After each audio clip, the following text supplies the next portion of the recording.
আসসালামু আলাইকুম। ছাদ বাগানের নতুন একটি ভিডিওতে সবাইকে স্বাগতম।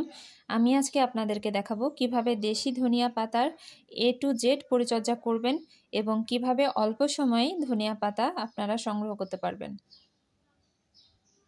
ভিডিওটি প্রথম থেকে শেষ পর্যন্ত দেখবেন, তাহলে বিস্তারিত একটি ধারণা পেয়ে যাবেন। আমি এখানে গত বছরে কিছু ধনিয়া পাতা চাষ করেছিলাম, তো সেখান থেকে কিছু ধনিয়া খাইনি, রেখে দিয়েছিলাম। তো সেখান থেকে ফুল হয়েছে, মাশাআল্লাহ খুব সুন্দর বীজও হয়েছিল। তো সেই বীজগুলো আমি ভালো করে রোদে শুকিয়ে তারপর একটা এয়ারটাইট বক্সে সংরক্ষণ করেছিলাম। তো সেই বীজগুলোই এবার আমি মাটিতে ফেলেছি। তো মাশাআল্লাহ খুব সুন্দর চারা গজিয়েছে। তো সম্পূর্ণ প্রসেসটি কিভাবে করেছি আমি এখন আপনাদেরকে ধাপে ধাপে সেটি দেখাবো। আর বাজারের কেনা ধনিয়া পাতা থেকে এই ধনিয়া পাতাটা অনেক বেশি সুগন্ধি এবং অনেক স্বাদযুক্ত। আপনারা চাইলে নিজ হাতে কোনো রাসায়নিক সার ব্যবহার না করে খুব সুন্দর ধনিয়া পাতা চাষ করতে পারবেন। তো দর্শক, এখন আমি আপনাদেরকে বিস্তারিত দেখাবো।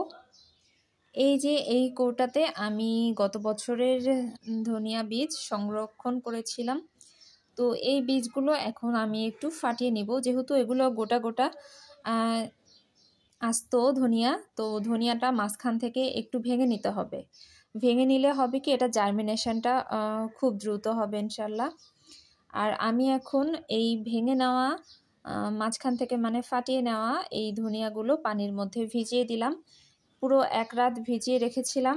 পরের দিন সকালবেলা এটা ছাঁকনি দিয়ে ছেঁকে পানি ঝরানোর জন্য রেখে দিয়েছিলাম।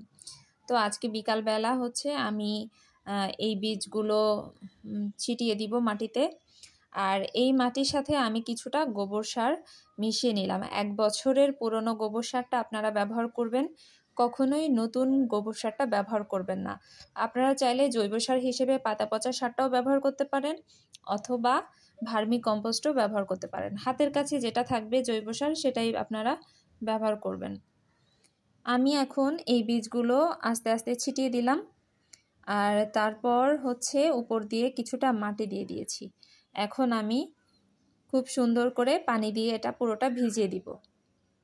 আজকে 18 ডিসেম্বর, আজকে আমি মাটিতে বীজগুলো ছিটিয়ে দিলাম। আর 17 ডিসেম্বর আমি ধনিয়া বীজটা ভিজিয়ে রেখেছিলাম পানিতে। তো আজ 5 জানুয়ারি, চারা অঙ্কুরিত হয়েছে, দেখুন মাশাআল্লাহ খুব সুন্দর। আরও অঙ্কুরিত হবে, এখনও পুরোপুরি হয়নি। আজকে 20 জানুয়ারি, আজকে চারাগুলো একটু বড় হচ্ছে। আজকে 26 জানুয়ারি, বীজ বপনের 1 মাস 9 দিন পরের অবস্থা।